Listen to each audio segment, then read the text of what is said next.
Sebelumnya perkenalkan, nama saya Dian Miftahul Husna dengan NPM 211060113 dari Prodi Pendidikan Biologi Universitas Islam Negeri Raden Intan Lampung. Pada kesempatan kali ini, saya akan menerangkan sedikit materi mengenai proses terjadinya evolusi pada manusia, guna untuk memenuhi tugas akhir pada mata kuliah evolusi yang diampu oleh Ibu Aryani Dwi Kusumawardani Magister Pendidikan. Semoga materi yang akan saya sampaikan dapat bermanfaat bagi kita semua.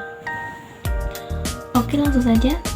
Tentu teman-teman sudah sangat sering banget dengar kata-kata evolusi manusia, evolusi apa gitu kan ya.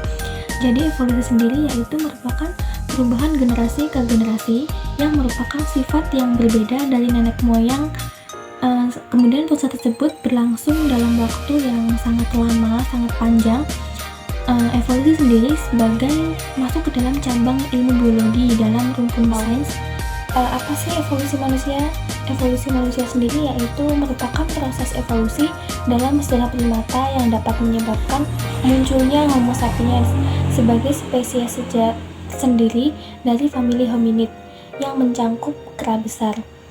Di dalam teori evolusi manusia, Darwin mengatakan bahwa perkembangan makhluk hidup ini sudah mengalami atau melewati proses yang sangatlah panjang, sehingga sudah banyak peristiwa yang dilewati demi mempertahankan hidup dari mamalia itu sendiri. Seperti yang telah kita ketahui bahwa kerabat terdekat manusia adalah simpanse. Kita dengan simpanse memiliki orang tua ataupun nenek moyang yang sama di masa lalu. Berdasarkan ilmu genetik, simpanse dan manusia terpisah jalur evolusinya sekitar 7 juta tahun yang lalu. Manusia disebut sebagai humans yang pada zaman dahulu sangat banyak komen yang hidup secara berdampingan. Keberadaan humans inilah yang menjadi jembatan atau proses sehingga kita menjadi manusia modern seperti saat ini. Dibutuhkan studi yang sangat lama sehingga kita bisa secara pasti mengidentifikasikan bahwa makhluk hidup ini adalah nenek moyang manusia. Sekitar 4,4 juta tahun yang lalu, makhluk ini dinamakan Homo patercus lemidi yang mempunyai ukuran otak yang lebih kecil dibandingkan dengan manusia, dan badannya didesain beradaptasi untuk hidup di daerah pohonan sehingga dia itu dapat memanjat, akan tetapi tulang servisnya juga berfungsi untuk berjalan dengan dua kakinya. Fosil yang berusia sekitar 4,1 juta tahun yang lalu sudah menunjukkan evolusi lutut yang sangat kuat yang mengidentifikasikan bahwa makhluk hidup ini dapat berjalan menggunakan dua kakinya. Kemudian sekitar 3,7 juta tahun yang lalu ditemukan manusia yang sudah dapat menopang berat badannya sehingga sudah bisa berjalan dengan sempurna menggunakan dua kakinya. Atau spesies manusia seperti ini dapat dikatakan sebagai Australopithecus afarensis yang biasanya kita sering temukan di museum-museum saat ini. Hal ini menandakan bahwa 3,4 juta tahun yang lalu proses evolusi sudah bereksperimen dengan primata yang dapat berjalan dengan dua kaki atau yang biasa kita sebut dengan bidal. Mungkin banyak yang bertanya-tanya, kenapa sih nenek moyang kita berjalan menggunakan dua kaki sedangkan dia itu dapat memanjat di pepohonan?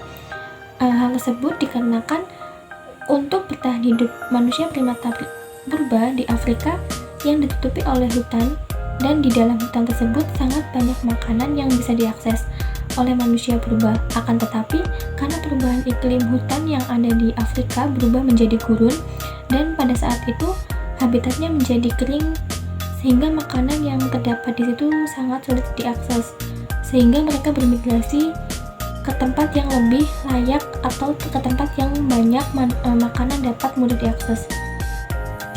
Dalam proses migrasi ini, primata berjalan dengan dua kaki untuk menghemat energi.